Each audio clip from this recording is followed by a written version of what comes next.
एक छोटी सी गांव था जहां सब लोग एक पुरानी हवेली से डरते थे जो सदियों से खामोश खड़ी थी।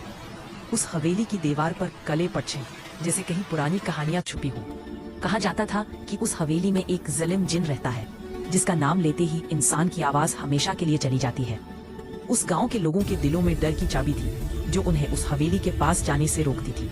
लेकिन एक दिन एक नेता टाइप लड़का जिसे सब लोग छोटा नेता कहते थे अपने दोस्तों के बीच खड़ा होते हुए घमंड से बोला, मैं नहीं मानता, चल मैं बुलाता हूँ।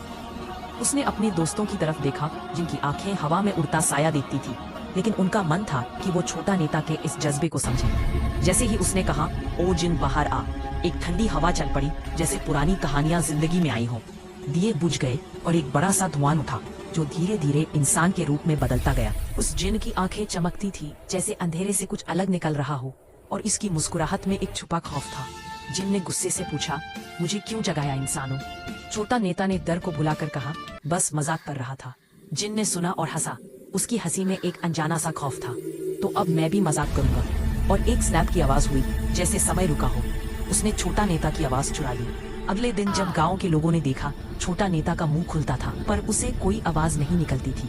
उसकी आंखें डर से भरी हुई थी जैसे वो समझ गया हो कि उसने जिन के साथ मजाक किया था, लेकिन मजाक का नशा अब उसकी जिंदगी का हिस्सा बन गया था।